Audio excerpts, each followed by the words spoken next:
Yeah. I'm sitting there like, ooh. And the guy walks up and he goes, I remember he walks up to me as they're all screaming. He walks up and he goes, get on the ground. You need to get and on the I'm ground. like, oh, shit. Sorry, bro. This is Inside Out with your host, James Catledge. Today's episode features one of my very good friends, Matthew Cox. And today, in case you don't know Matthew Cox, he's going to give us a little bit of his story, a little bit of insight into his background. But I'll give you a quick highlight. Matt's been on the America's Most Wanted list, kept track of by the FBI, the U.S. Marshal Service. He's been on Dateline NBC, American Greed, all those great complimentary shows where they really do a great job of highlighting your great personality. Matt Cox has got the most intriguing story you will ever hear.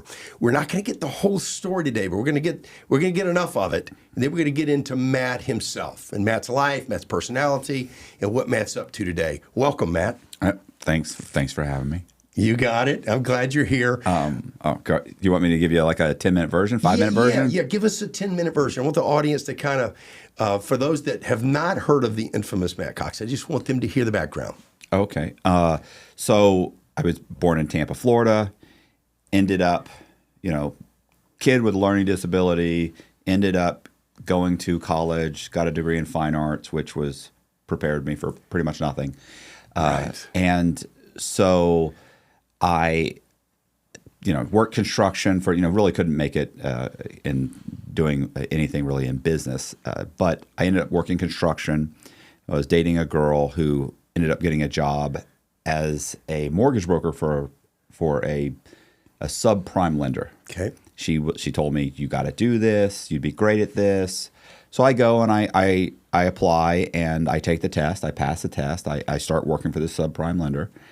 And very quickly, you have to understand that it took a while. To go and get the licensing, to be trained by them, to start at that company, that took some time. Yeah. So with no money. With no money. So Right. I'm by the time I'm actually sitting in an office generating or calling leads and generating business, I'm behind on my car payment. Like a few months. Ford's looking for my car. I'm about to be late on my mortgage payment. Like things are bad. So credit cards that I've been living off of, they're getting shut off. So it's bad. So the very first loan I had to go through. And the very first loan I had ended up, once I'd gotten all the documents, gave it to my manager. She found one of the documents showed that my borrower had a 30-day late on her rent. Okay. Which means that's it. The deal's done. You're not closing that deal. Right. So not qualified. Right. My manager told me what I would do. She goes, I just white it out. Okay. Just white it out, make a copy, stick it in there. She goes, the underwriters were never going to catch it. Yeah. It'll be fine. It'll close. Yeah. So I was like, oh, wow. Okay. I was spooked. We're whiting out the 30-day late. Yeah. Fraud. Straight fraud. And I know it's fraud. Yeah. So, but I also know that, she's saying it'll be okay. And I'm thinking, okay, well, I trust her. She says it'll be okay. She's the supervisor. Right. So I white it out, put it in the file, goes to underwriting. This thing closes. Or a couple days later, they call me. They say it's ready to close. A couple days later, after that, it closes. I get a check for $3,500, and this is 25 years ago. Yeah. So, the next guy that comes in, Scared? Oh, I was super scared. Like I was. But when it closed and I got a check, I thought, damn. Right. This is the way to go. They're not paying attention. Right. So the next guy comes in, he makes, let's say, $55,000. If he made $60,000, he could get the loan. Okay. I changed his W-2s. I changed his pay stub. Guess what? I got a loan. That closes. $3,500. Next person, something's wrong. I fix that. Next one. Listen, I did this for about 3 or 4 months. I closed like 4 loans, then it's 8, then it's 12. Then they make me a manager of another office. I'm closing those. So this goes on for like a year or so. You take your whiteout with you? I'm management. I'm doing great. Right. My car's paid off. Trade the truck in. I'm driving a brand new car. Right. Everything's going good. Does anybody not qualify for a loan? If they walk into not if you come across me. Okay. So everyone's going to qualify if they get to you. Yeah, because I became more and more proficient at getting around underwriting guidelines. Yeah. You knew what they needed. Right. Unless you were currently in bankruptcy, That was it. You're getting the loan. So you want that question out of the way up front, or is there any chance you're currently in bankruptcy? Yeah. Oh no. I mean, Can we clear that early? Right. That's one of those questions. It's like, oh, and then you know what it became? Okay, so is your wife in bankruptcy? No. Do you have any kids that are over the age of 18? What about your parents? Like, I'm going to find somebody that knows you that we're going to get a loan done here. Okay. You know. So anyway, I eventually opened my own company. Okay. And I hire a bunch of guys. I hire about 12 guys. And take all these strategies with you. Yeah. And these guys are all committing fraud too. Okay. You train them how to do it. Right. Okay. So we're running what I believe was what the FBI called a mill. Okay. And we're just, people walk in, and I'm not saying everybody, there's probably 70%, because every once in a while somebody just makes a mistake and comes in there and they actually have all their documents. It's like, oh, well, there's no fraud. And they're qualified. This is a legit document? Right. How'd you manage? Yeah, pass that down the hall. Right. This is a legit loan. How'd you wander in here? Right, like, exactly. Because we actually had a whole bunch of real estate agents, other brokers, and developers, flippers, and they're sending everybody to us because they know. If we want to sell the house, send them to Matt. Right. Like these guys go to Countrywide, they get denied. They go to their credit union, they get denied. So they get tired of having to go through that. And they go, you know what? Go to this guy. He seems to be able to get it done. Right. He charges a lot. Yeah. He's shifty. But damn, if these loans aren't closing. Yeah, right. You know, he's always calling us. Job done. He's always calling us up saying, "Listen, you're going to have to rewrite your sales contract to say this and say this, and you're going to have to give this guy money back here. Or you're going to have to do this." And we're doing a little bit of running around. But boy, if he says it's closing in 10 days, it's closing in 10 days. Okay. So that goes on. I break up with the chick. I end up marrying this other girl, and we end up buying a bunch of properties. Okay. So similar strategies involved. Oh yeah, we buy a bunch of properties. It's all fraud. Yeah. So not to get too much into the weeds, eventually the FBI shows up. Okay. Somebody wears a wire on me. They set me up because This is in the pizza joint. Yeah. This is exactly. Yeah. This is, and so I end up getting indicted for the charges. Like there's no mortgage fraud charge. The charge is wire fraud. Okay. Or bank fraud. Yeah. Which are catch-alls in the criminal justice system. Like if you read a newspaper article and says he was convicted of mortgage fraud. No, he was convicted of bank fraud or wire fraud. Like there is no mortgage fraud. Anyway, the point is I end up getting charged with wire fraud. I take a plea deal. I get 3 years. Okay. Probation. Okay. But I can't run the mortgage company anymore. Okay. I'm in the middle of a divorce. That's part of your agreement. Yes. Okay. Yeah. In the settlement is I will not run a mortgage company anymore. Well, basically, you're going to be a consultant. You lose your license. Okay, they take the license. And you can't get a new one. Right. Yeah. If you're convicted of bank fraud, you can't continue to trade stocks. And you can't reapply. Yeah. Okay. So that's a done deal. Got it. I'm still making money on the mortgage company. I sold it to a friend of mine who was a CPA. He's helping run it. I'm still kind of running it. Okay. I'm not abiding by nearly any of my restrictions. You're not out of the space. Right. I'm just got these guys thinking I am. Okay. Anyway, so I decided I'm going to start flipping houses. Okay. Which turned into kind of like, hey, I'm also going to develop an area. There's an area called Ybor City, which is just outside of Tampa. Yeah. So I start buying up properties in Ybor City. Now, the issue with Ybor City is at that time, the average value of a home was like $150,000 if it's in okay shape. Yeah. But you could buy like a really crappy house, like a crack house that's just gutted, like nobody's living there for like $50,000. Okay.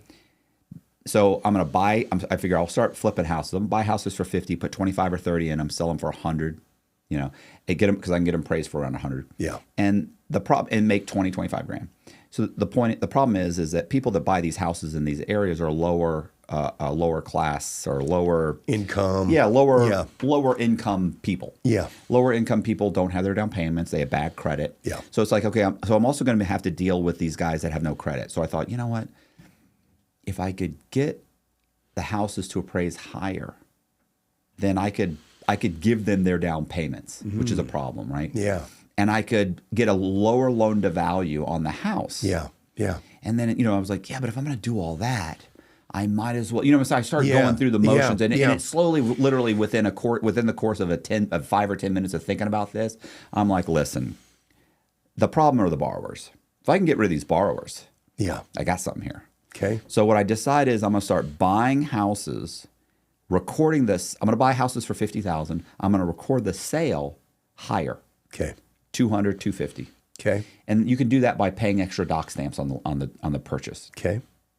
So if I'm buying a house for, let's say, $50,000, you pay $350 for doc stamps. But if you pay an extra $700, it shows up as a sale for $150.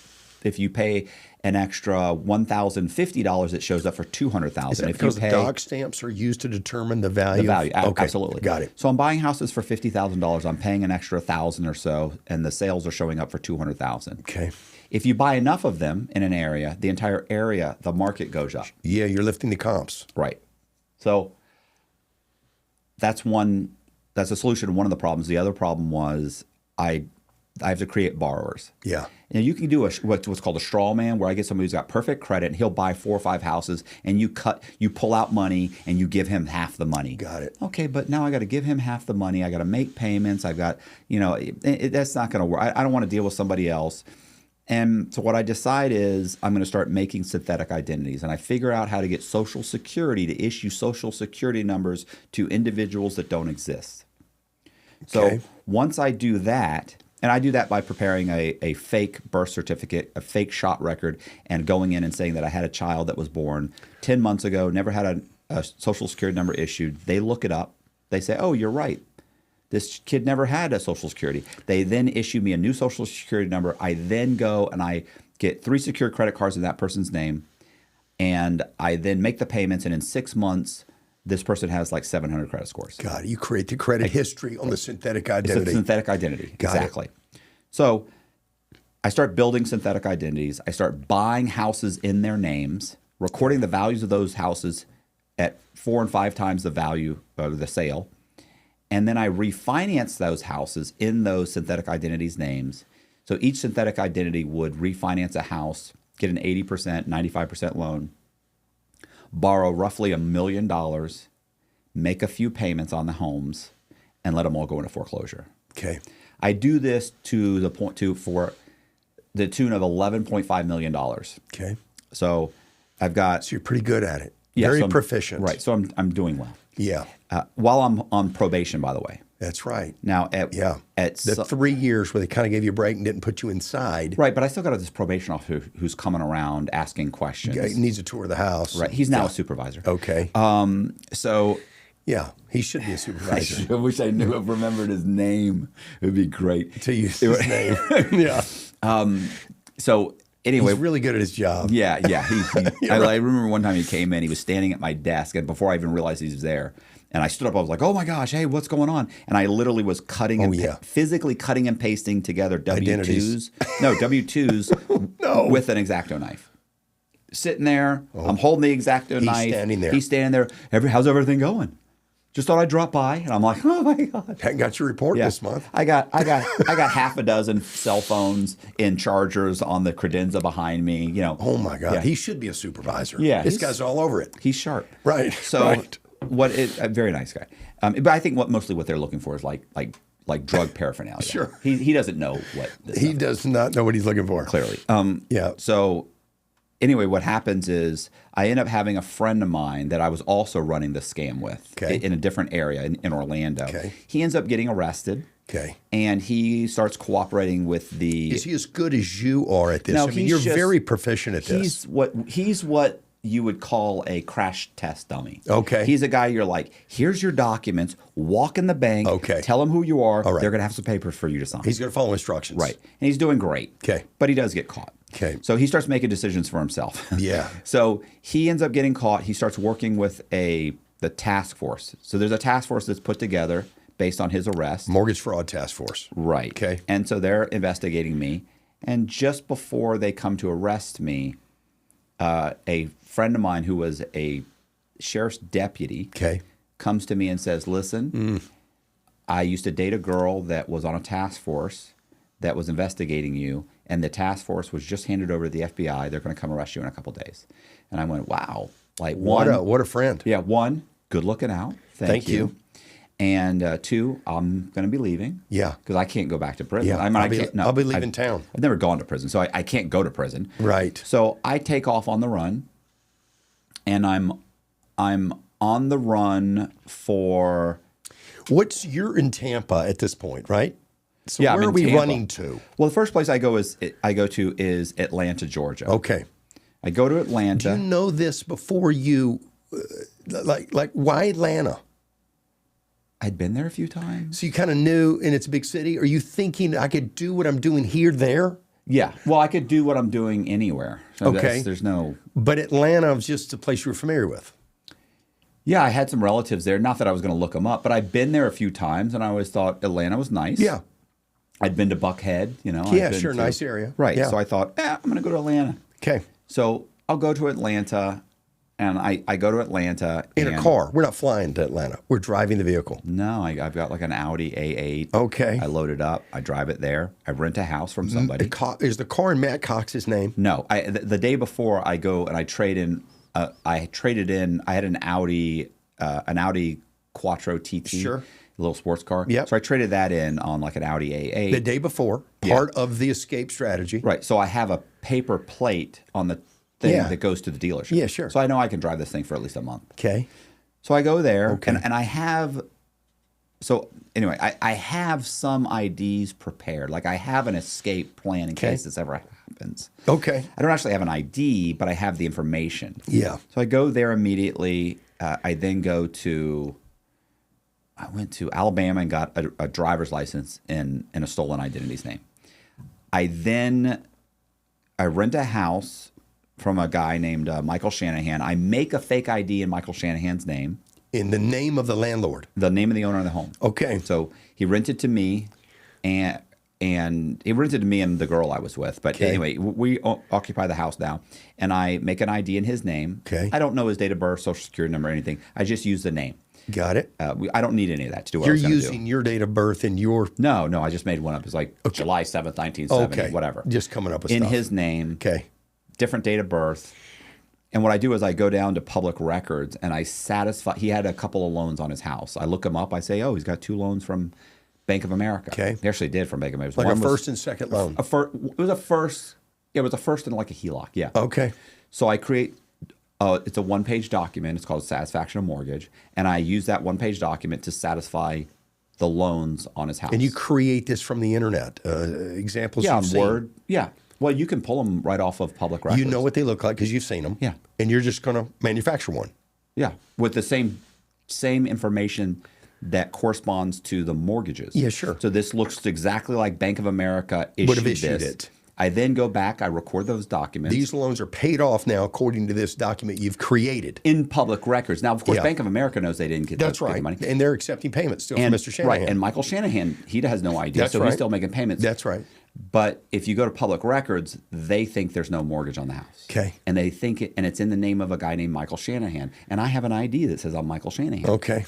So what I do is I call 3 hard money lenders. Okay.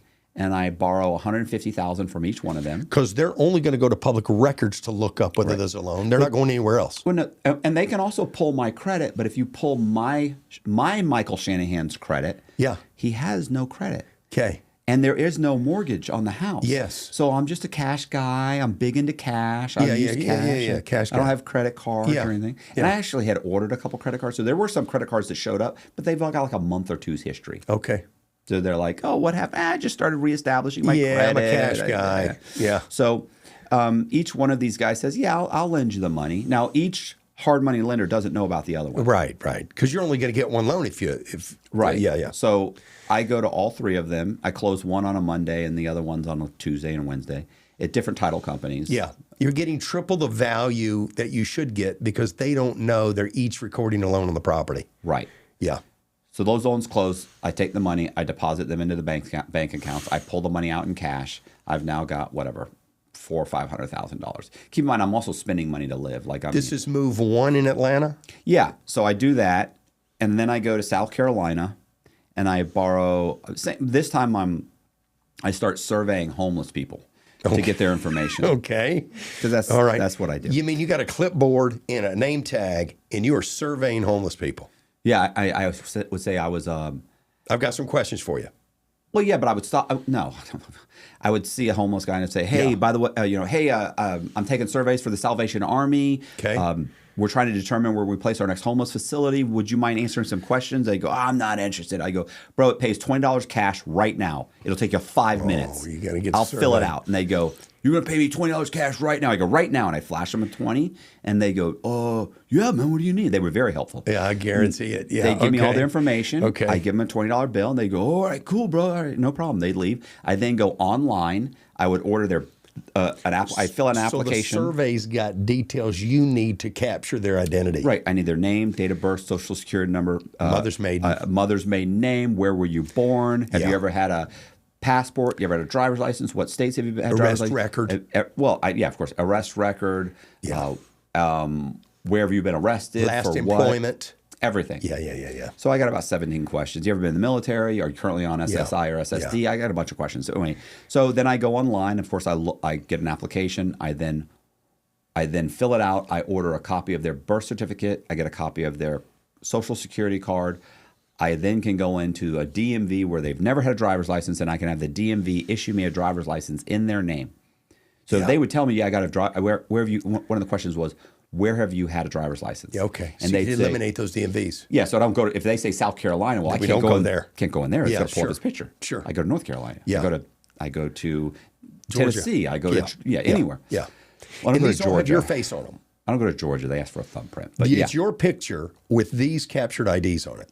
Yes. Yeah. Yeah, so I can drive. Yeah. Get pulled over, buy a car in his name. Whatever. Yeah. He lives under a bridge. He doesn't know any better. Right. So I do that. I then go to South Carolina. I buy a couple houses, and I satisfy the loans on those houses in the name of it's a homeless guy that I met in Las Vegas, and I satisfy the loans on those homes, and then I borrow multiple mortgages. I borrow $1.3 million on those homes. Okay. Pull that money out of the bank.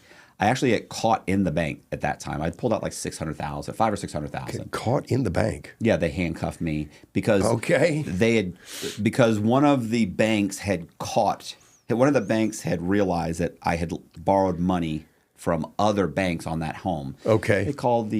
They ended up calling the local I don't know if it was a sheriff or police department, and they put the banks put out a notice on me. And so what is that crime that you just described? Borrowing multiple loans on the same property. What crime would that be? It should be bank fraud, but they didn't really know what it was. Yeah. So when they handcuffed me and they start questioning me, they're like, "Oh, you've got 3 loans on this property." Who do I they actually had think like you 6. are, Matt? Who do they think they you think are? my name is Gary Sullivan. Okay.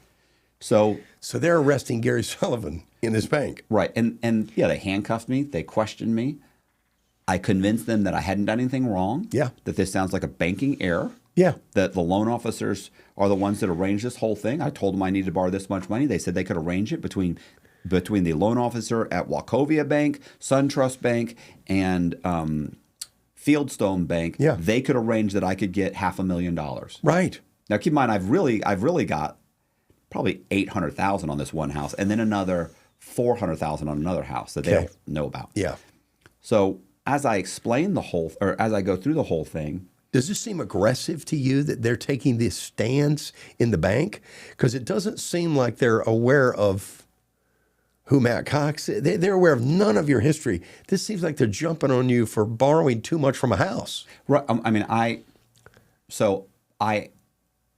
I act like I'm in complete shock. Like I don't know what's going on. Right. I came here. I filled out an application. This woman told trying me to borrow money. She said I have a friend that can also get you a second mortgage and another friend that can get you a HELOC. I don't understand what did I do wrong. Like I do my whole golly gee whiz. Yeah, I don't know what's going on here. Golly gee whiz, officer. I would never have done anything illegal. In the back of your head, you know the history, though. You know. Oh, of course, I know what I've done. It's 100% we know we're on the illegal. run.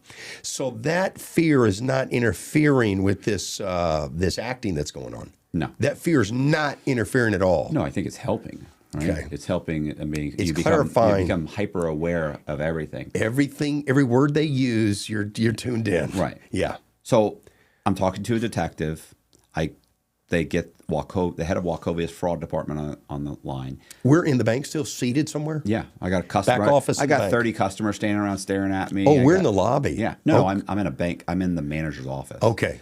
But you know, Okay. it's clear. You know what I'm saying? You can see right through. Right. We got a bank full of They're people. not trying to make you feel good. Like No, they're not no. trying to make Yeah. you feel like It's not let's- private. You don't have you know, privacy. Let's bring this out. We don't want these people staring. Yeah, at me. right. And let's whisper. Lower our voices. That's not what's happening. Okay. So I convinced them that I convinced the officer I haven't done anything wrong. Okay. Wachovia's fraud department guy Yeah. knows 100% this is illegal. Okay. But He seems tuned in. Yes, but I've convinced the detective they've made a mistake. And Okay. once they look into it, they'll realize that they made the mistake. I didn't.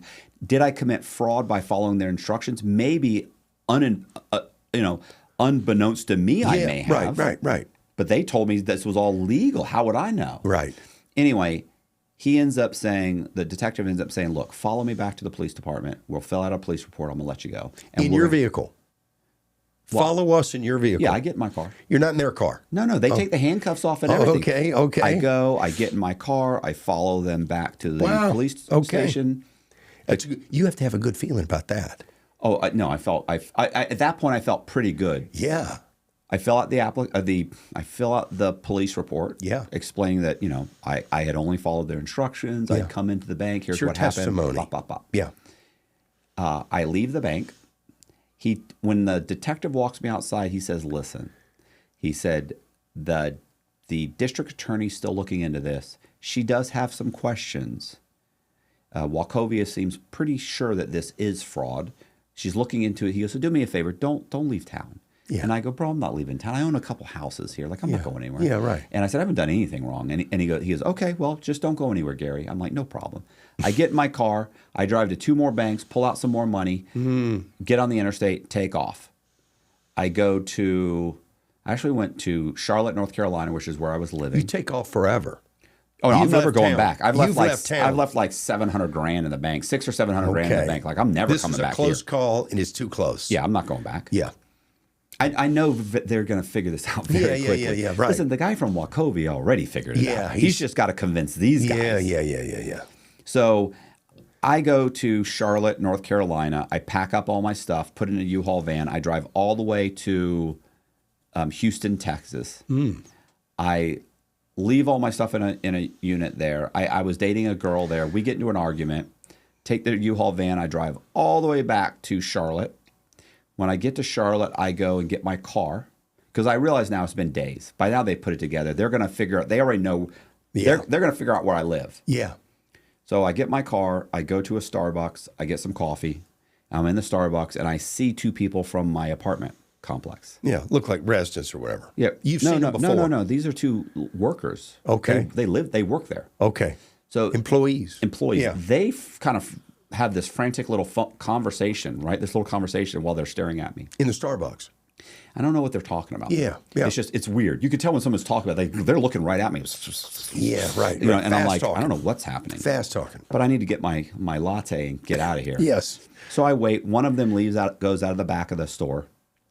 And so she leaves. The guy's standing there. He gets his order. He's got whatever, a little foam, one of those foam things with like 4 coffee cups. Frappuccino. Yeah, and then I get mine. He's just standing there staring at me. He follows me outside. I get in my car. He's standing on the sidewalk. Start my car. Look up. He's still standing there, and put my seatbelt on. I'm getting situated. I'm about to pull out, and all of a sudden he starts screaming, "He's right here! He's right here! He's right here!" I look in the rearview mirror, and there's 2 guys running towards the back of my car, and I just punch it. I didn't know at the time. I always, the whole time on the run, I thought that was the FBI. It wasn't Sure. the FBI. It was 2 U.S. Marshals who had just questioned them at the apartment complex. They then left to go get some coffee, and when they're standing there, they'd just been questioned about me. I'm standing in the Starbucks. Okay. So that the woman takes off to go run in and tell them, "Hey, Yeah. this guy's across the street at the Starbucks." Right. And so they come running, and as they come running towards the Starbucks, I just punch it and I take off. I drive up the street. I have no IDs. I have nothing. I know that the fake IDs I had, they know about my other fake IDs. I probably had 10 or 15 other fake IDs. Yeah. I had to leave all those in Houston. I Okay. have nothing. So I stop. I go about a mile up the street. I pull over at a homeless facility. I survey 3 guys real quick, get their information, drive straight to Nashville. I go to Nashville. Wow. I immediately rent an apartment. So I rented an apartment in Nashville with no ID, a business card. I went and got a business card made. They could make them in about an hour, 50 of them.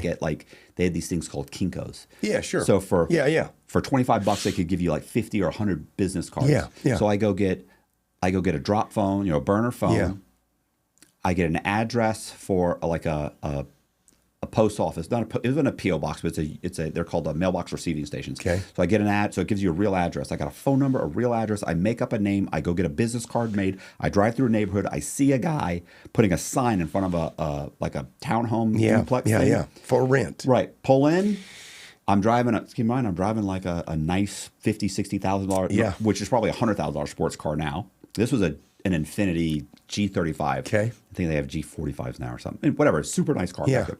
Pull in. I get out. I'm clean cut. I said, hey. I said, you renting this place? He goes, I am. I said, well, let me take a look at it. So I go take a look at it, come back, and I said, listen, I'd like to rent it. And I said, look, I just got here. I just transferred companies. I give him my business card. He looks at it, and I said, I don't know what I need to fill out. What business are you putting on this card? Manufactured funding group. We lease a large scale equipment like. Okay. For cranes everything, and lifts, cranes, and, everything, Caterpillar stuff, everything, yeah, we lease it to the companies. You can write it off, and then once the lease is written off, you can buy the equipment. Great, listen, love this company. It's a great company, completely manufactured in my head. All right, but I explain it to him and everything. He's like, oh yeah, I know all about those kinds of companies. And are you a vice president of this company? What are you? I'm just a sales rep. Sales guy. Sales rep. Associate. But the business is good. Yeah, business is good. You got the Q35. Yeah. So I hand him the card. He looks at it.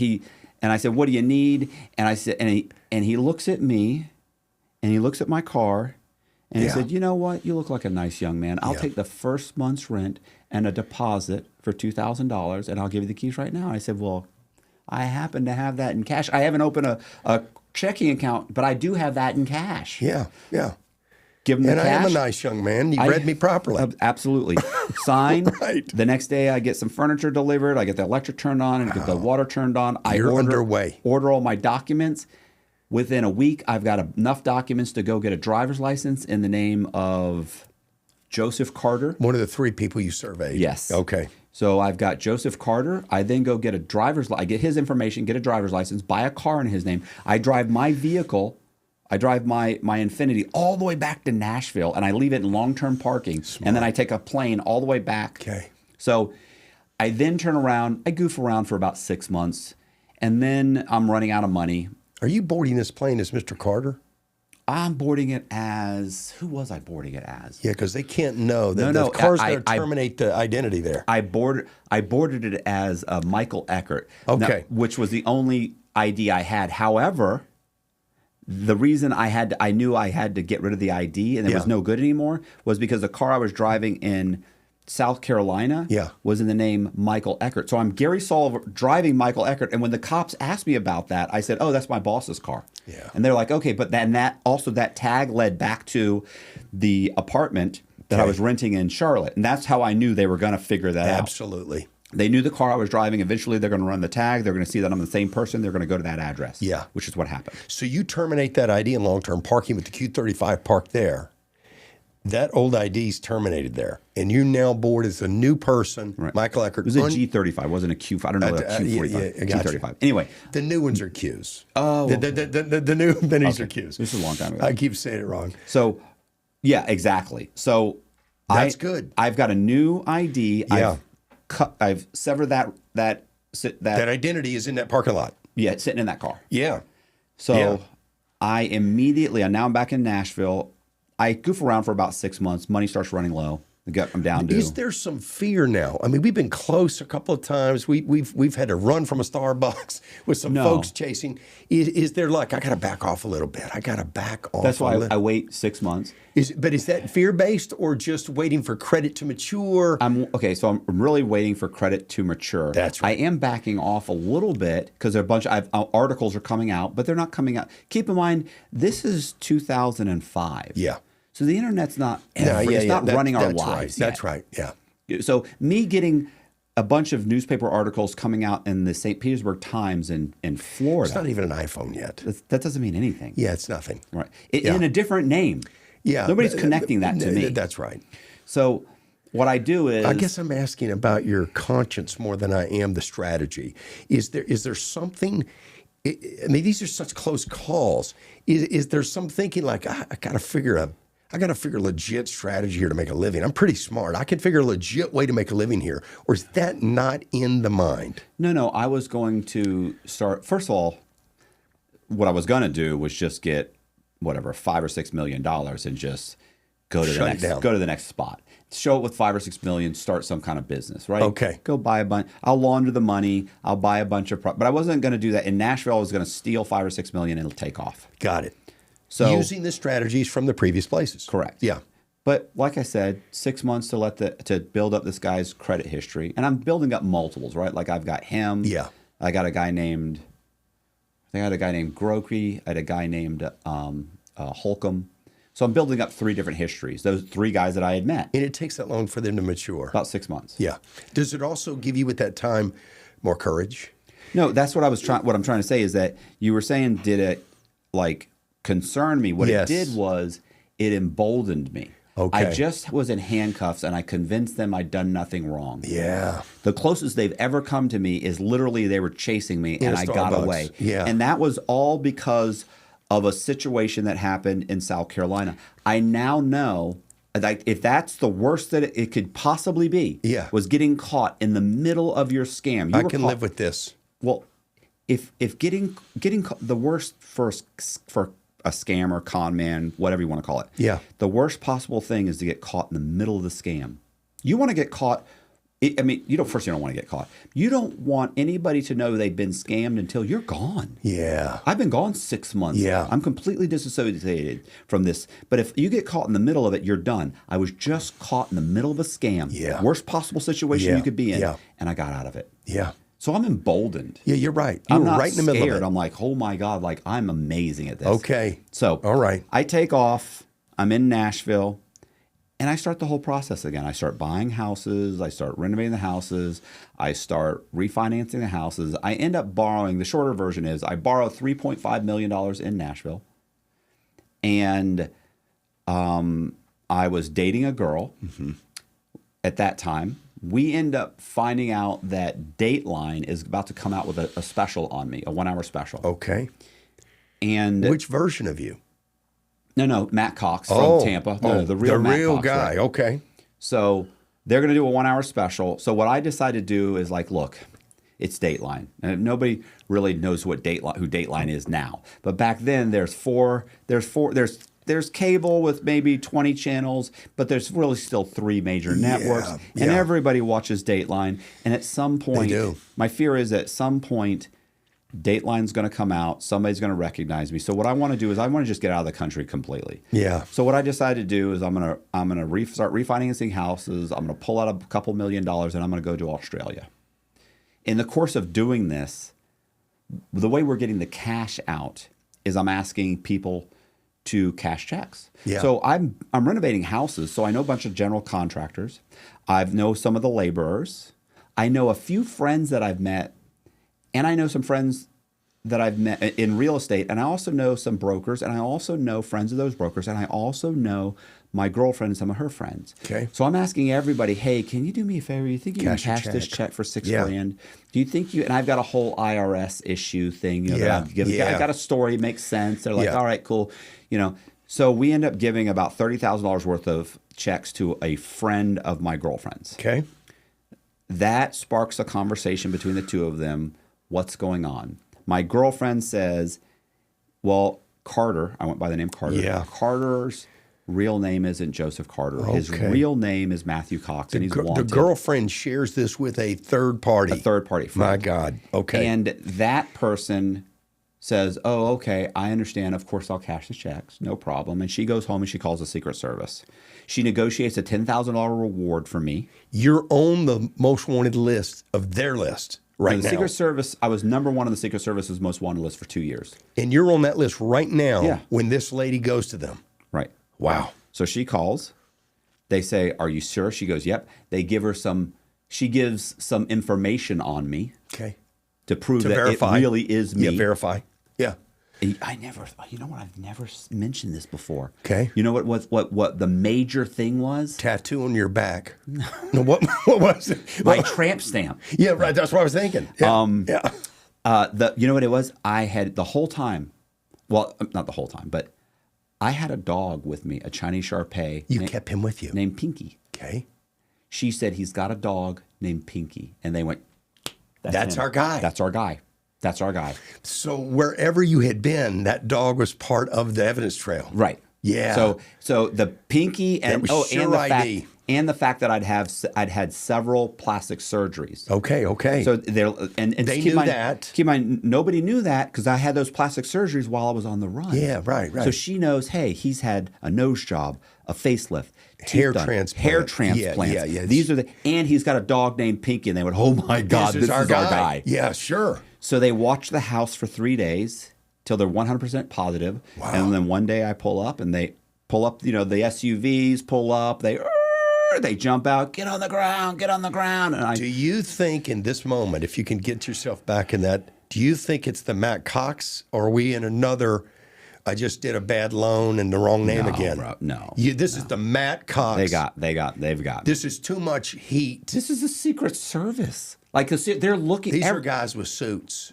No, they don't have suits. They look like FBI. It just says Secret Service across it. Oh, you see, they have the name on the shirt, the jacket. Who gets arrested by the Secret Service? Like, if you're number one on the Secret Service's most wanted list, and the Secret Service shows up to your door, are you aware you're on that list? Of course, you're aware. Yeah. So they show you as soon as somebody walks up with the Secret Service, you're like, fuck, they got me. Yeah. Because I've never seen a Secret Service agent. Yeah, this is a windbreaker, and they all say, oh, yeah, it's over. So they grab me.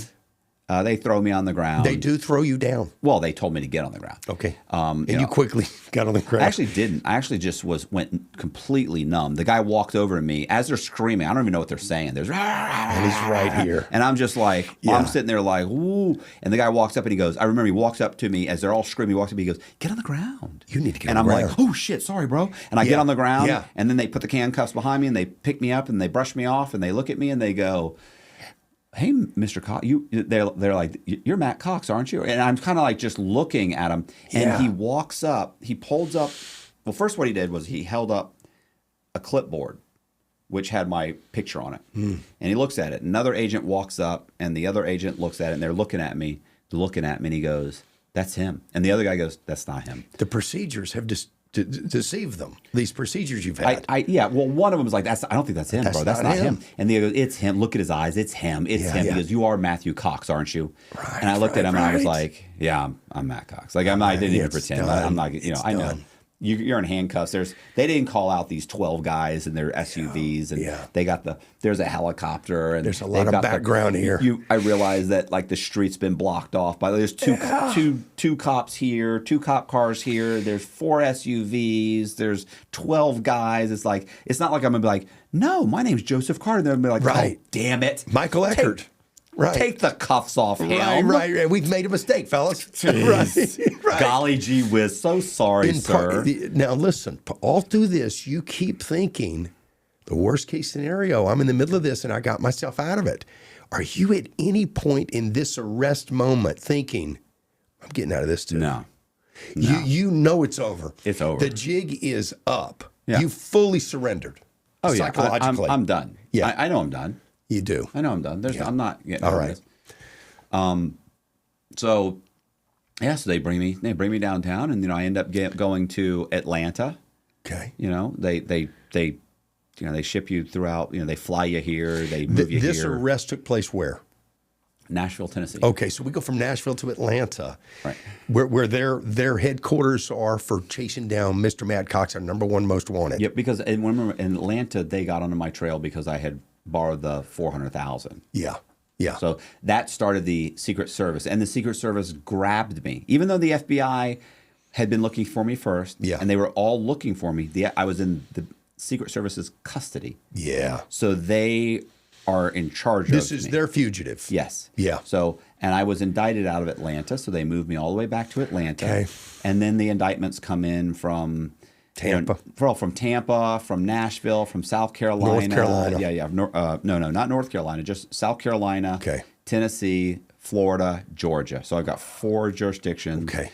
Initially they said it was, I don't know, $26 million. Then they came down to, I was like, that's bullshit. I've never borrowed that much money. Yeah. And they also came up with $40 million in his mortgage company. They're throwing numbers at the wall. Yeah. It ends up, the biggest number was $55 million. Okay. So I spend the next month or two arguing. Where are about you being that. held? You out on bail?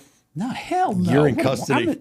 They caught me. I got like 5 or 6 passports on me. Who's got you in custody? Is it the sheriff or No, the the federal U.S. Marshal. U.S. Marshal. So okay. Are holding me. Got you. Right. When they caught me, I had, I don't know what it was, 5 or 6 passports because I was able to go and get the U.S. State Department to issue me passports. Yeah. And I had just 30 days prior. Yeah. I had just come back from vacation I had gone to Croatia, Italy, and Greece. So Andy's got 6 passports. Like, we're not giving him bail. No. Yeah, he's a runner. Right. Yeah. So Andy's been on the run for 3 years. Like, right. They don't want to give a regular person bail. If you got a wife and 4 kids and you've never left the state, they don't want to give you bail. That's right. Like, we're holding you. Yeah, you're not going anywhere. How long does it take from being held in Atlanta until you're in front of a judge to be dealt with permanently? I know you're arraigned quickly. Like a month and a half to get me there. Okay. And but then you're arraigned quickly. Yeah, within a day. Right then. But then the judge has got to ultimately, you've got to hire lawyers. You've got to defend yourself. Are we going to go to trial? You mean before I end up getting sentenced? Before you go to prison, yeah. How long? A month. I'm sorry, 1 year. Almost exactly 1 year. In the holdover. Yeah. U.S. Marshal holdover for 1 year. Yes. While you navigate your future. Yes. Yeah. And what was that future? I got 26 years and 4 months. But while I was incarcerated, I got it reduced twice. Okay. I end up doing 12 years and 9 months. Okay. And I'm released. And that was 5 years ago. So, wow. And then, I'm here. Okay. I've got some questions. Okay. You identify yourself on your website, on your Inside True Crime podcast as a con man. Right. I am Matthew B. Cox, a con man. Do you believe today, as we sit here, you are a con man? I would say it's like narcissism. It's a scale, right? Or it's like anything that... On the spectrum. Yeah, there's a spectrum, and you're either, maybe you're 100%, maybe you're 50%. I mean, in a way, to me, like every salesman is a con man. You know what I'm saying? He's trying to convince you that Persuasion. you want... Yeah. Yeah. So am I on the con man scale? Yeah, sure I am. I mean, I'm definitely on it. Am I 100% or even 50%? No, not really. Okay, let's. This is good. This is really good. I know you. Right.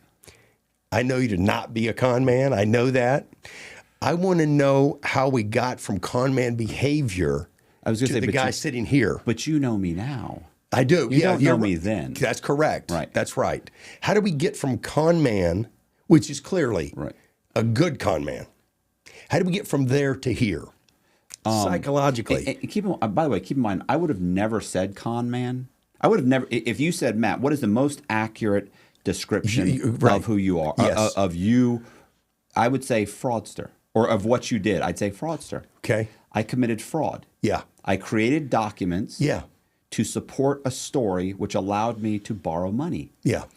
To me, a straight con man is a guy that can come up to you, which, by the way, con man came from, God, I don't know, his name is like William, or somebody Williams, Timothy Williams. You mean the phrase con man? Yeah, so the original story is that there was a guy, and this was back in like the 1890s or something like that. Okay. The first time it was used was there was a guy that was walking around New York. He used to go from New York to Chicago and what he did is he'd walk around these nice business districts, and he was dressed very nice, he spoke very well, and he would walk up to somebody and he'd say, oh my God, shoot, we met, I'm sorry, I forgot your names. And you go, James. He'd go, James, we met at the party a couple months ago. Do you remember you were with, was that your wife? He'd go, yep, would have been with my wife. And, yeah, that's right. Okay.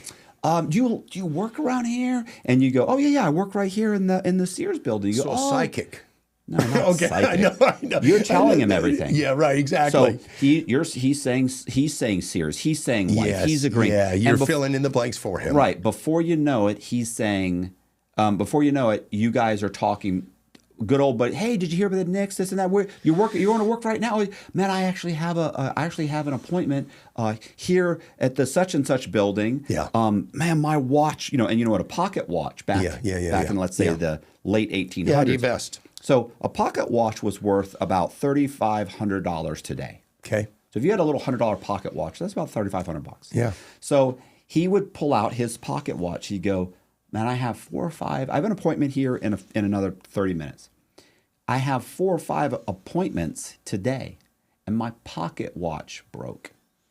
He said, he'd say, is there any way you could lend me your watch? You have confidence in me, don't you? And the guy would say, what's he going to say? No. He'd go, yeah, of course. He'd say, you have confidence that you can trust me, right? Yeah, of course. Well, you have confidence that I'll meet you here at 5 o'clock when you get off work, and I'll just return your watch then. I mean, we're friends, right? You know that. We know each other. Of course. And the guy would give you his $3,500 pocket watch, and he'd go, thank you. James, I'm going to meet you right here at 10. Let's go 10 after 5. I know you get off at 5, at 10 after 5 right here. And you go, of course. Wow. Okay, thanks. And he'd walk off. He would hit 4 or 5 guys a day for $3,500 a pop. Confidence, man. The reason in the newspaper they called him that, because he kept saying, you have confidence that we're friends, don't you? Perfect. You have confidence. So they shortened, because back then they had the old presses, right? Printing presses, where they had to put in all of the letters individually. So they would spell out confidence once. Yeah. And then they would shorten it too. So it was the confidence man became Conman. Throughout the article. Yeah. And before you know it, he was listed as the Conman strikes again. There were multiple articles. Then when it got too hot, he would then go to Chicago. Yeah. He'd then go to Los Angeles. Right. He'd then go back around. And when he got back to New York, like a year or so later, somebody recognized him. And of course, they would have cops all over the place, right? They don't have phones. Yeah. And cops are at like every couple of blocks. So the guy is literally standing like right next to a cop. He's like, oh my God, that's the guy that stole my watch about a year ago. That's him, right? The cop walks over, boom, grabs him. Conman. All these people came forward and he ended. So he's the original confidence man, the con man. That's where we get that from. Right. That's a con man. A con man is a guy that can go to you, give you a pitch about investing. Yeah. Give you no documentation. No. And you say, oh my God, I have to be a part of this. Yeah. Can I get in on this and give you $100,000 to invest in this stock market scheme that you've got? Absolutely. Yeah. Just based on the confidence of myself and my story you give. That's a 100% true confidence, man. Yeah. What I did was more fraud. Yeah, that makes sense. The problem is when you read the articles, they're referring to me as a con man. Sure. So if the first time I read that they said I was a master con man. Yeah. Listen, I was offended. Yes, derogatory. Keep in mind, I'm in prison, or I'm not even on prison. I'm on the run. Yeah, for 3 years. I'm on the run. Yeah. I've got multiple IDs. And I'm offended. I'm currently, I'm living as someone else. I'm borrowing millions of dollars in other people's names, and they had the fucking audacity. I got 13 passports. Yeah, they had the audacity to call me a con man. You don't know me. You don't know me. And so that guy still watches. Disgusting. Right. So, but they did it so much, and I remember when I went to prison. And I decided, you know what I'm going to do when I get out? I'm gonna. Every other con man in prison. Yeah. You know what they're doing? How can I bury my past? Yeah. How can I change my Matt? How can I? Because I actually stole a guy's identity one time. Yeah. And then legally had his name changed. His name. Yeah. His name is now something else. Yeah, his name was Michael Eckert. I illegally had Michael Eckert's name changed to Michael Johnson. I wanted to go through the process. Yeah, I want to see what that was like. Yeah. How difficult is this really? Yeah, right. It wasn't difficult. It was $1,500 to a local lawyer. And boom. And then then you take the paperwork, you go downtown, or you go to the driver's license place, and they'll change it with the paperwork. They change the name on the ID. You can get your social security number changed, all with this paperwork. It's like, oh my God, this is so easy. So people knew I had done that when I was incarcerated. Guys would come to me and be like, bro, how hard is it to change your name? Yeah. And so they would say these things And I remember always thinking like, well, I would ask, well, why? They go, well, bro, because there's all these articles with my name in it saying I was running this scam. And when I get out, I want to like, I gotta restart my life. Yeah. And I want to get a job and I don't want everybody to know. And I remember they'd sit there and they'd have this whole scheme put together on how they were going to rebuild their life. But underneath that scheme, it always sounded like you're preparing for your next indictment. The same guy. Right. Like you want to change your name so you can start this whole bullshit thing up so you can start up another Ponzi scheme. Yeah. You're working on another indictment. You're going to be back here in 5 years. Right. Only this time it's really going to be bad because now you also changed your name. You've done all these other things. So, I remember all these guys were in there preparing for their next indictment. And I remember thinking, I'm not going to do that. I'm going to lean into this. And one of the things that I'm going to do is I've got these newspaper articles that say I'm a con man. And people are infatuated with con men. For sure. They love Catch Me If You Can. For sure. And I was like, and even Frank Abagnale, not a con man. Yeah. He walks in with a check. Yeah. They say he's got an ID. He's got the check. The check is good. They give him everybody's like, oh, you had to be a con man. Listen, if you walked into the mortgage company and you sat in front of me and you had all your documents, I don't care what your story is. Yeah, I'm going to issue the loan. I want to give you a loan. Yeah. At the bank, they want to take the check. They want to cash the check. They want to do business. Right. So you go in, you give them a check. They verify the check's good. They cash the check. They don't care if you're wearing a nice suit and your hair's combed correctly and you're driving a nice car. Like, I don't care if you're what your story is. You're 300 pounds, unkempt, wearing a muumuu and fuzzy slippers. Yeah. And picking your nose. Yeah. The check's good. Here's your money. Yeah, right. You've got an ID. It says it's you. Yeah. So to me, that label doesn't fit. But you know what? I got articles that said it. The U.S. attorney said it. Everybody's saying you're a con man. So you know what I'm going to do? I'm going to lean into it. I'm going to say, my name is Matt Cox, and I'm a con man. Yeah. Because nobody says that. Yeah, that's true. So if I write you an email, and I start that email as, hi, my name's Matt Cox, and I'm a con man. I recently was released. I was recently released from federal prison, and I'm 100% guilty. And that's how I listen. Most of my emails when I was approaching people, that's how I wrote it. Introducing yourself. I remember I was in the halfway house, and I wrote that first time I wrote that email. Yeah. And I sent it to Danny Jones. Yeah. You know what, Danny Jones? He called me. I pick up the phone. I'm like, hello, and he goes, hey, my name's Danny Jones. You wrote me an email. I'm like, yeah, what's up? And he said, yeah, listen. He goes, man, that was a hell of an email. And I'm like, really? I get a lot of emails, bro. Like I said, I just got to call you. Like, so what is, I looked you up. Like, what's going on? Like, hey, can you come on the show? Like, you got a hell of a story. There's tons of articles. Right. Like, I've never talked to a con man before. And I thought, okay. Oh, this is the right decision. Yeah. This is the way to go. Right. Traction. So, do I consider myself a con man? Yeah. No, I consider a guy that meets you at a party and can talk you into giving him $100,000. A con man. A con man. Yeah. Now, I've never tried that. Yeah. I like to think I could do it. Right. Right. I like to think like, yeah, you could be that guy, but I've never had to. Yeah. So there's some, I guess what I'm getting to, and I want to try to get it out of you if I can. And I'm going to try. Well, tell me, I'll just say it. Ultimately, there's some evolution that's occurred with you since all that behavior. Right. Lots of evolution. And do you think the incarceration brings us to this evolution? Do you think the time brings us to this evolution? Do you think your own growth mindset, or there's some, because clearly you're a different human being. Like, you wouldn't do those things anymore. You think differently about people who do that. Right. So help us understand how we got here. Because I'm impressed with Matt Cox. I actually like Matt Cox. I wouldn't like the guy on the run. I don't think I would like that guy, but I actually like you. Help me get there. How did we get here? So one, I think, and everybody, I get that a lot, where you wouldn't do that again. Well, one, I think anybody under the right circumstances will commit a crime, and I agree with that. RDAP. Yeah, sure. And I remember the residential drug and alcohol program in prison. Abuse program. Abuse program. So the woman that ran it in Coleman, Florida, or Coleman Prison, which is where I did most of my time. Her name was Dr. Smith. Dr. Smith, I remember we were in a group. Yeah. And we were going around. People were talking about what they were going to do when they get out. Yeah. And when they got to me, I said, I'm probably going to work at McDonald's. Like, And this is one of the, just before I got out, so I'd had a real epiphany since then. But I remember she said, I said, I figure I'll work at McDonald's for however long it takes, and I'll try and get a better job, and I'm going to stay in someone's spare room. Like I went through the whole process. Yeah. And while we're talking, I said, I'm going to give that about a year, and I mentioned a year once or twice, and then at some point she said, okay, well that's good, that's very realistic. She said, but what you keep saying a year, like what happens after a year? Yeah.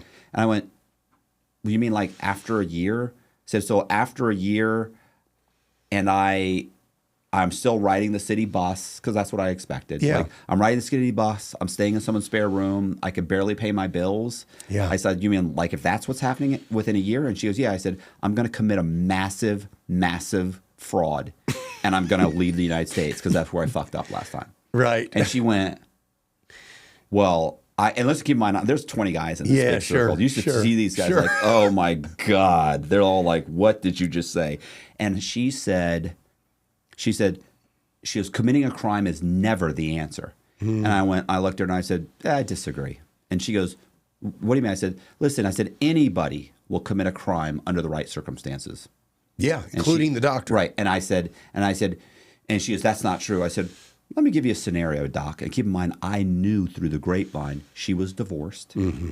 She had been married to like a... So you're about to lay down a true story. Right. So okay. I knew she was divorced. I know she's got a couple of little daughters. I knew she had gotten an apartment. It was a huge divorce. Wow. But she is running this whole little thing, right? But she's probably making $100,000 a year at best. Maybe. So I said, let me give you a scenario. I said, you're a successful person. I said, things go wrong. Maybe you get a divorce. Who knows? I said, you're now taking care of your children, living in an apartment. I said, and guess what? And keep in mind the 2008 financial crisis that already happened. Yeah. I said, and guess what? I said, Congress cuts back on funding and they decide, fuck that RDAP program. We don't need that. We can't afford it. I said, and they let a whole bunch of people go. I said, including psychiatrists, or psychologist, whatever she was. Yeah. I said, with master's degrees. I said, or sorry, she was a PhD. I said, with PhDs. I said, you think, I'll go into private practice, but guess what? People don't have disposable income to cry to you. Yeah. I said, and you can't seem to find a job. I said, before you know it, you're evicted. I said, your ex-husband's not paying you child support. He takes off with his new girlfriend. I said, you're struggling to try and get money. You're trying to get food stamps. I said, and you find yourself living in a Walmart parking lot with your two kids in your car. I go, because we all know that can happen.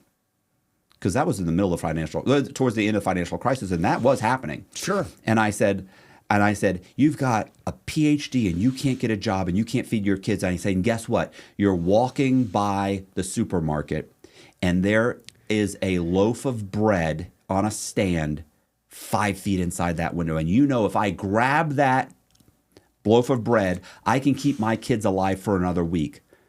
I said, do you let your kids starve to death or do you grab the loaf of bread? I said, the bottom line is anybody under the right circumstances will commit a crime. I said, the difference between you and me is my threshold is lower. That's it. That's it. And she was, listen, you know what she said? You're right. She turned to the next guy and said, John, what are you going to do when you get out? Oh, there's no argument. None. She didn't want to address it. And of course, everybody there is terrified of her. Yeah, so nobody says anything. Yeah. My point is that, you say, well, you wouldn't do that now. Under the right circumstances, I would commit fraud. I never had a moral or ethical dilemma or issue with it because I always felt I was targeting the bank. The problem is there were individuals that lost money in your situation. I have 4 individuals that lost a total of $30,000 because they had to hire attorneys. Yeah. And that was I deluded myself into believing that wasn't that it was a victimless crime, and it wasn't a victimless crime. Yeah. So I deluded myself. And we can easily do that. Right. We all do that. Right.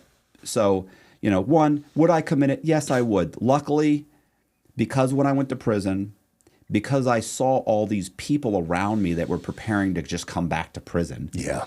And I decided what I was going to do was they all hated the judge, they hated the snitches, they hated their lawyers, they hated their family and their co-defendants and everybody who put them there. Somebody did this to me. Right. It was all victims, all entitled, all victims. Right. And I looked at these, guys and I thought, nobody put me here. Yeah. I was raised upper middle class, and I had every advantage in the world. Yeah.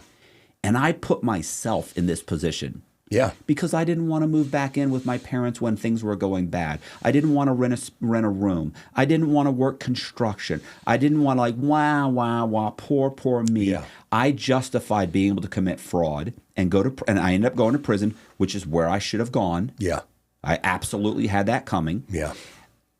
It was at the time. Your question was it the time, or was there something specific? Yeah, was there a an recipe epiphany? for this? Yeah. So I would say that because I got, and I hate to say this because they give out so much time and it's so unfair. A lot of time.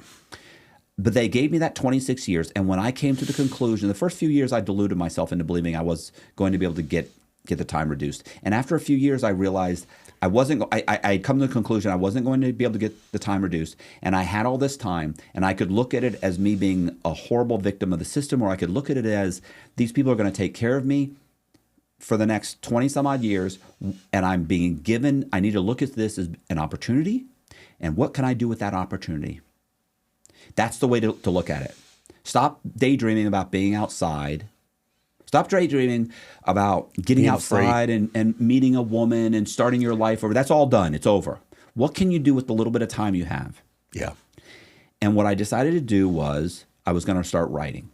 Because I could do that in prison. You're good at it. You can't do, there's certain things you can't do. You can't run a business, you can't do this. But the one thing the BOP allows you to do is write stories, articles, books, and sell those books on the outside. Now I can't, if I'm a CPA, I can't start a CPA firm. Yeah. But I can do this, and they allow me to do it. Yeah. So I wrote my own memoir. I got a literary agent.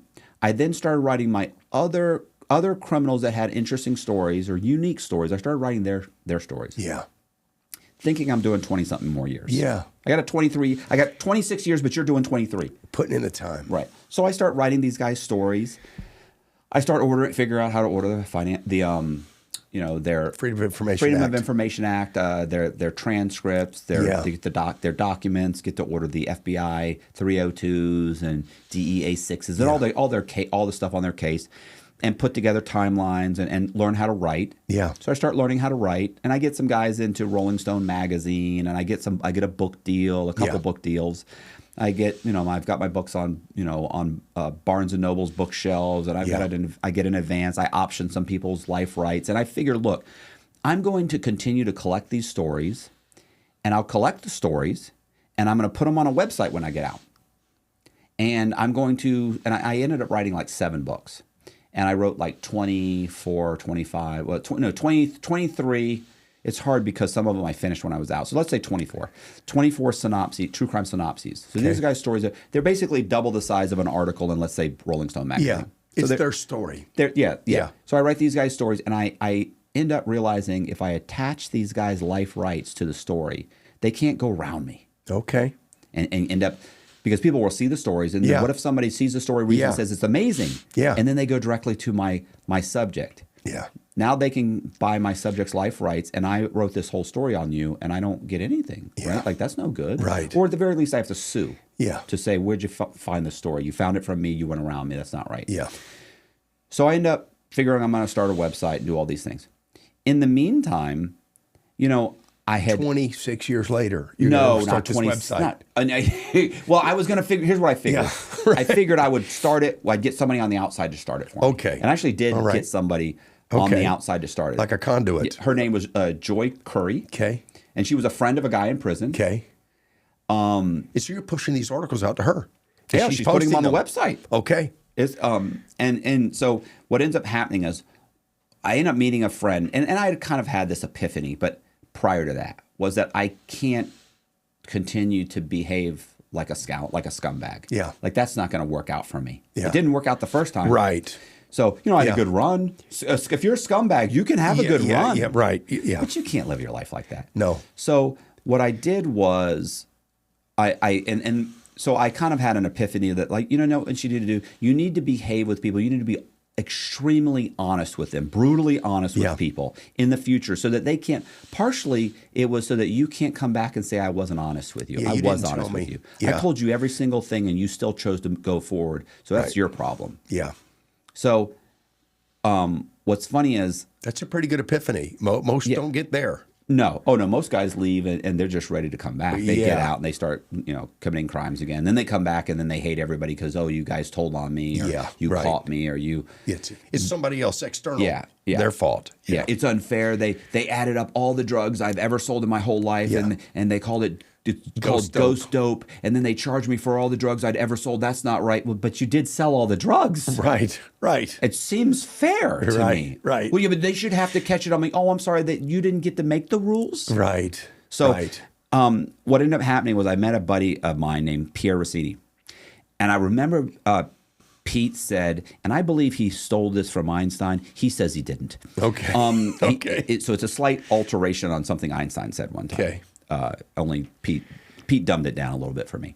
And he said, you cannot come to prison and continue to behave in the same manner that led you to prison and then leave prison and not expect to come back. Right. You have to fundamentally change your mindset in prison or you are just going to come back to prison.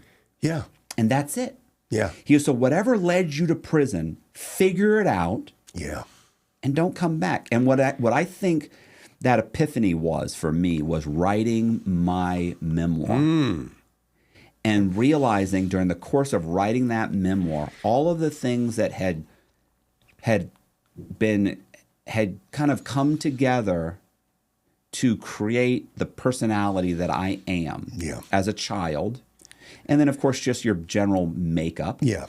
And then I took a deep look at that and then stopped deluding myself. Easy to do.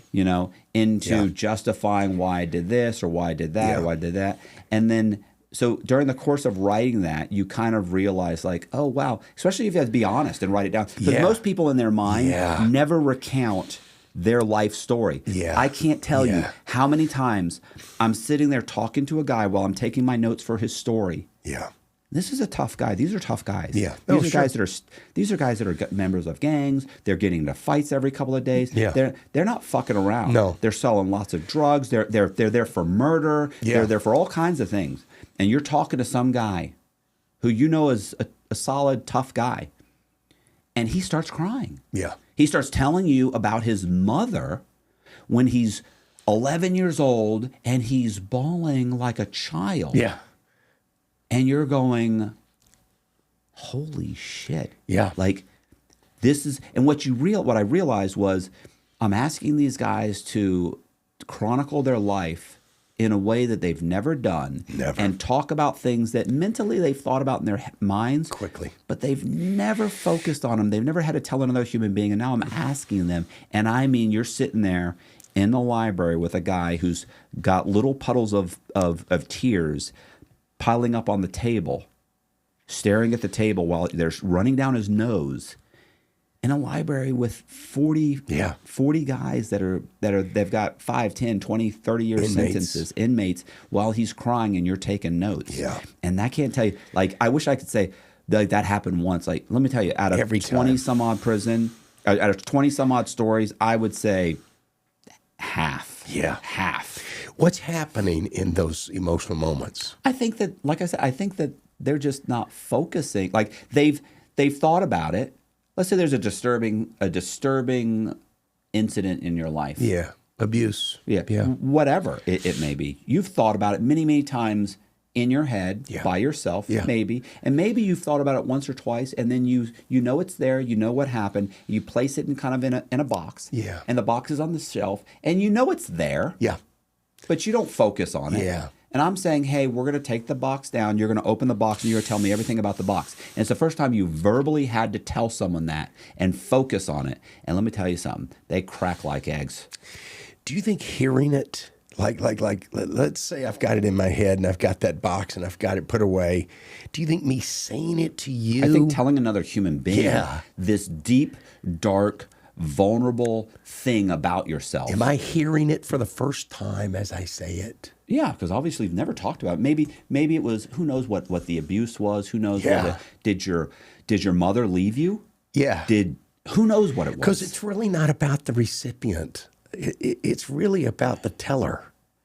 It's the sadness, the cathartic experience, right? It's the telling of it, right? You're just the vehicle or the conduit to hear it.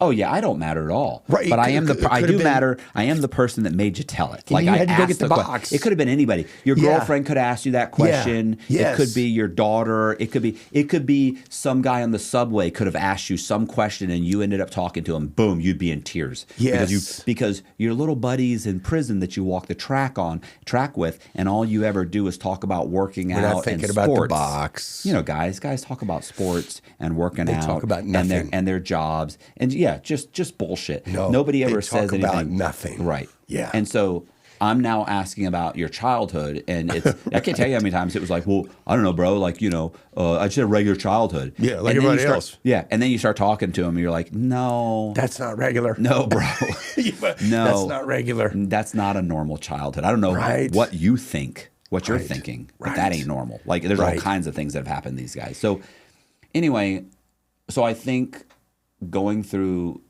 those going through all of that with these guys and talking about these things and realizing that these are fundamentally flawed people.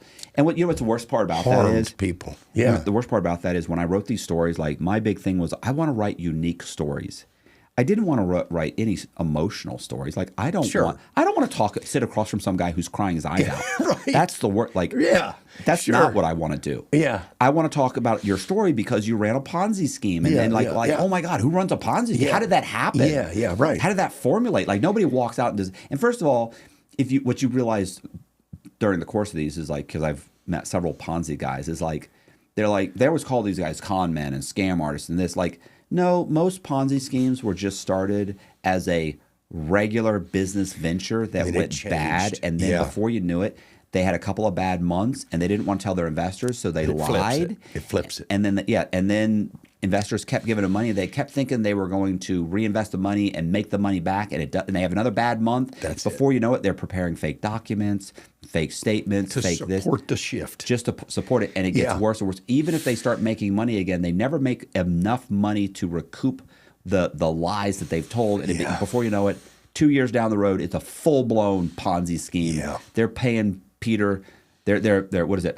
Peter Paul scam. They're robbing from Peter to pay Paul. Yeah, that's right. And it's a full-blown Ponzi. That's right. And they did it in their own name. So if it was a real, true Ponzi scheme, you don't do it in your name. You don't do it in your name. No, that's right. This happened. That's right. Did you make the wrong call? Absolutely, you did. Yeah, you did. And you may have been a bad businessman, so it went bad early. Right. Yeah. But you're right. Ponzi's aren't originating as Ponzi's. Right. And so you realize all these things. But what I did realize was talking to these guys, their stories, and then the things when they went wrong, and then the reasons why they went wrong. Because most of the time when you're walking on the track and somebody says, "Well, what'd you do?" and you go, "Oh man, this happened," and you just tell the sequence of events. Yeah. No, your buddies walking the track don't ever say, "Why'd you do that?" Yeah. How'd you feel? What were you thinking when you right. why didn't you just call the guy and say, "Look, man, I had a bad month last month. I can't pay you." Yeah. Or not even I didn't pay you, but you invested. My investors invested, $20 million, and guess what? I lost $2 million last month. Yeah, I got 16. Yeah, we had a bad month, but we're going to try and make it back. Like, why didn't you just tell them that? Like, and then they say, "Oh, well, I didn't tell them that because of this and this." Yeah, but what were you thinking? Like, why did you think that was okay? Why didn't you just call them and tell them this? And what was your fear? And then the next thing you know, they're like, "I have a wife. I have 3 kids." There's expectations. They would have pulled out. I can't tell my wife this. She looks up to me. Yeah. She what am I going to tell her? I'm a failure? She thinks I'm significant. The next thing you know, crying their eyes out. Right. Like, what did I do? Like, never thought about it like that. Like, you got some guy sitting there standing still on the track, staring at the fence, crying so nobody else sees him. Yeah. Because for the first time, he actually thought to himself, why did I do this? Personal pride. Right. So, I think all of those writing my story, listening to these guys, I just decided that I wasn't gonna do those things anymore. Yeah. And I remember thinking that there came a point when I was happier in prison with nothing than I'd ever been on the street with a bunch of fake friends Yeah. and a bunch of nice vehicles and a bunch of nice houses Right. and a ton of money. Yeah. And I was miserable. I was not happy. Yeah. I'm taking Xanax. I'm taking Paxil. I'm having panic attacks. Yeah. I'm telling myself how amazing I am and how wonderful everything is about me. Yeah. But I was really, really just a fundamentally flawed person. And then you're in prison 10 years later, and you're like I have some amazing people around me. Yeah. And I love my life. I love writing these stories. I love meeting these guys. Yeah. I love walking the track. I feel so unburdened by anything and everything about life on the outside and the person I was, that you kind of decide, hey, if I ever get out of here, if they fuck up and they let me out of here, what I'm going to do, if they make a mistake, like I said, if they make a mistake and they let me out of here someday, then I'm going to continue to behave this way. I'm going to try and continue in some way the life I've built in here. Yeah. And if that means I have to live in someone's spare room, and I have to ride the bus, and I got to work at McDonald's, that's a decent life. Yeah. It's a far better life than the life you were living prior to prison. Yeah. And you know what's so funny is to say that out loud is something I've heard 1,000 times. You've heard it. Your dad told you, your mom told you, which was money doesn't buy happiness. Yeah. Yeah. Well, it's such a fucking corny thing to hear when you're a kid and growing up, and that, those people aren't your friends and money doesn't mean anything. And there are multimillionaires that are miserable, and there are poor people that are super happy. Like it's your frame of mind. It's how you're living. And you think it's so fucking corny. And it wasn't until I was in prison with nothing that I realized that corniness is true. It's the only real, truth. Yeah. That and learning that in prison was such a fucking godsend. Yeah. So when I got out, I just, went to the halfway house, and I worked a regular job, and I rented a room from someone. And this is the worst of it. Listen, let me tell you the worst of it. The worst part of it is that I wanted to work at McDonald's. I really wanted to work at McDonald's. So one of the reasons I wanted to work at McDonald's was hey, if things go well for me, I wanted to be able to say to people that, listen, if you were complaining to me one day, and you said, man, fucking this sucks and that sucks, and I don't make enough money and this and that, and I'm like, and if I said, well, you should change your job, or you should look and get a certificate, or become this, or do this, and you said, man, I can't do that. I wanted to be able to say, motherfucker, I got out of prison 5 years ago, and I was working at McDonald's, and I was living in someone's spare room. So don't fucking sit here with your pity party. You can make that change. Unfortunately, when I got to the halfway house, I called a buddy of mine, and he owns a gym, and he said, you can come work at the gym. And I thought, fuck, man, I'm not going to take away my McDonald's. I'm not going to be able to work at McDonald's, and I like this guy, and it was the easier thing to do. Sure. I was going to be able to flip fries and be like, motherfucker, I got burn marks from flipping fries. Now, I'm not going to be able to say that. And then somebody told me, bro, I don't McDonald's doesn't hire felons. I don't know if that's true or not, but I thought, I can't be true. But I never looked into it. Right. So I ended up working for my buddy, and I did end up, after I left there, I ended up leaving there, and when I left the halfway house, I did rent a room from someone. She was renting a room to me and to a police officer. Wow. So I was there for 18 months, and then I started a podcast when I was there. Okay. Literally painted the corners of my room red and set it up. I had lights. Hitting the back, lights hitting the back. In the room you're renting? In the room. And I sat there and I gave a little thing, and I did a bunch of videos like that for maybe 3 or 4 months. And then I got a 1-bedroom apartment, and I moved to that 1-bedroom apartment. I built a studio. Yeah. Built some fake walls. I had this foam stuff, all this foam stuff here on the back wall. Soundproofing material. Got some lights from Home Depot. Bought some pieces of plastic with some red set up a whole thing, started interview. I wasn't able to paint the wall red because I have a big thing with the red wall. I like the red wall. Yeah. Wasn't able to do that because I was renting an apartment. So got to convince a guy to help me come in, and his name's Colby, and Colby came in and helped me do the whole thing. And so, and then the videos, they just started doing really well. Like it started blowing up. Like it's been great. Yeah. What's the name of your podcast, Matt? It's Matthew Cox, Inside True Crime. And that's the podcast you run today. Yeah. It's got over 400,000 subscribers. Yeah. It pays all my bills and then some. I love it. It's doing great. I love it. Worked my ass off for 2 years. Yeah. Doing, wasn't getting paid anything for the first 2 years. It just barely made enough money to pay my editor. Yeah.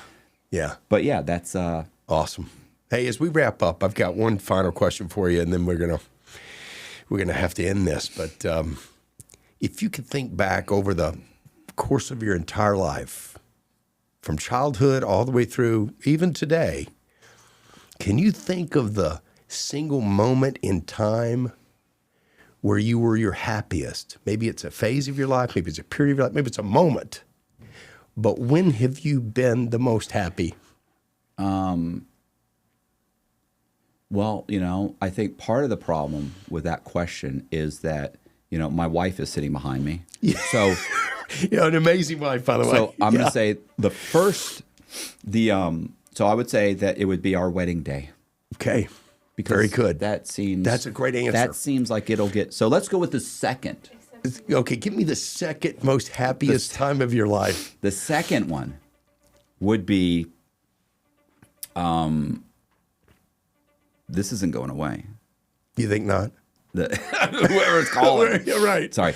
Okay, the second one I would say, and I don't know if this is the it's not the happiest. It's more like it was kind of an epiphany that maybe so.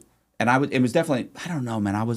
Towards the end, I was really I really, it's so like now it seems fucked up, but it's like I had carved out such a great niche in prison. Yeah. I had such a great routine, and I'm big on routines, right? Me too. Like I love routine. Yeah. It's so comforting to know what's coming. Yeah. And in prison, you never know what's coming. So that's always that's a big problem. So when I had my routine down, I was like, this is amazing. I'm loving it. My time is blowing by. Yeah. Like the days are flying by. So, but to start that question at the beginning of my sentence, I would have to say, so this is what's funny about this, is after I'd been locked up maybe a month or so, I had met this guy who had been in a shootout with the cops. Okay. And interesting guy. He's in there with you. Yeah. He'd done 15 years. Yeah. And Fed time, and now I think he was going to do state time. I think it was something like that. And he told me, because I remember saying like, man, I don't think I can fucking do this. Like this is bad, right? And I said, this is. You're talking out loud to him. Yeah, we're just having a conversation, and I was like, look, I don't think I can do this. I was like, this is like I can't be in this bliss place for the next 20 something or whatever, however much time it was, right?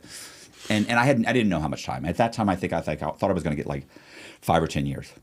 So I was like, I can't do this for the next 10 years or 5 years, whatever. And he said, this is going to sound strange.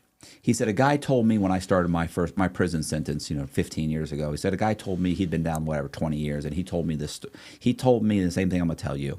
He said, there's going to be a time. He said, first of all, you're going to meet some of the best people you ever met in your life in prison. And I remember thinking, bullshit. Right. Like I've been here. You don't know the people I've met. I've been here a month.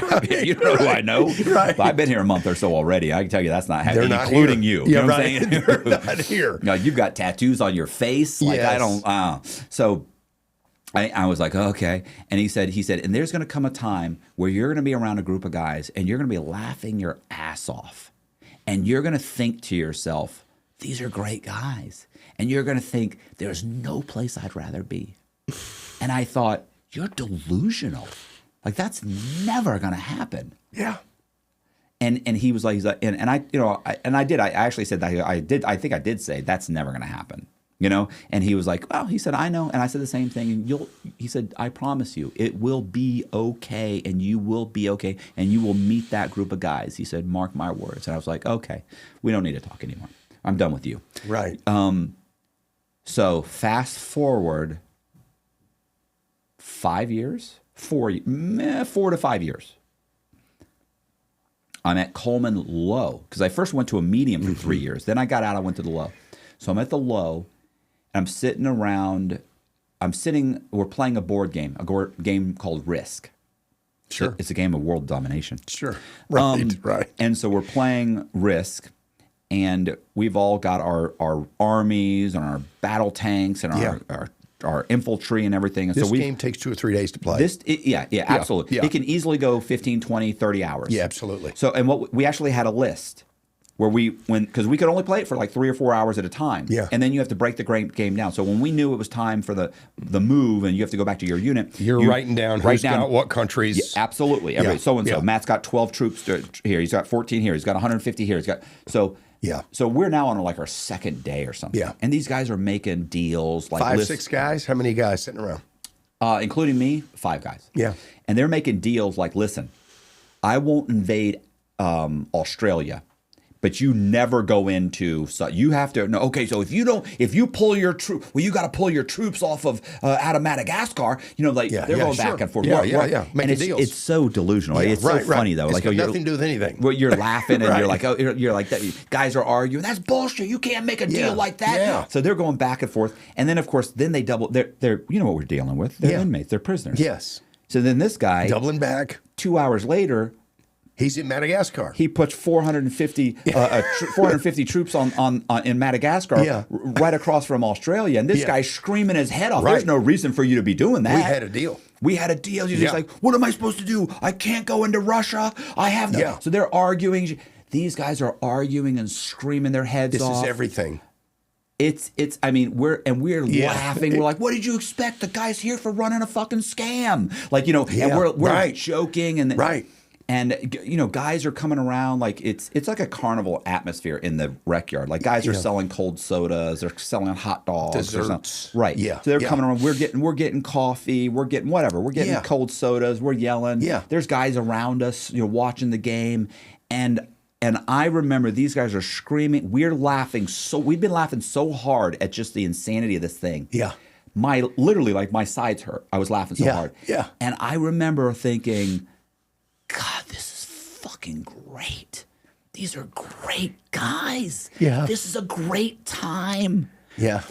And I thought, man, there's no place I'd rather be right now. Right. And I thought, and of course that guy from being in the U.S. Marshal holdover 5 years earlier popped into my head, and I thought, son of a bitch. He knew. He was absolutely right. These are great guys. Yeah. I got a guy who's making LSD.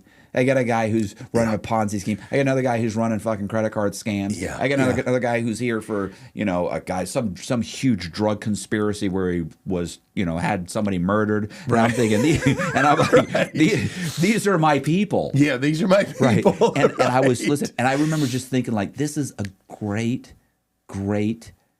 this is a great time, and it's a great place, and I'm so overwhelmingly happy, and I love this. I was so just kind of overjoyed with being there. Yeah. And it was really a very pure happiness. Yeah. And childlike happiness. Yeah, and I looked back and I remembered that guy with the tattoos on his face and the neck and the thing, and I thought the guy who's getting in a shootout with cops. Right. And I thought, he knew. This guy had that wisdom that took me 5 more years. And honestly, it was kind of at that moment where I really kind of thought and it's funny because at that moment I was also writing my book. Yeah. And I really kind of thought I'm going to be all right. I'm going to be okay. I'm going to be okay. Like if I end up doing all 26 years and I get out when I'm 65 years old, like that's okay. Yeah, I'm okay. Yeah, you're going to make that. And here's the thing. That is not the life. This is not the life that I envisioned as a child for myself. Sure. But it's the life I carved out for myself. Yeah. And it's a good life. Totally. You're a good man, brother. Thank you. Thank you for being here. Yeah, Thanks thank for having me. Thank you. This is Inside Out with James Catledge. Great guest, Matt Cox. I want to thank he and his wife for being here with us today. We'll see you next week. Thank you.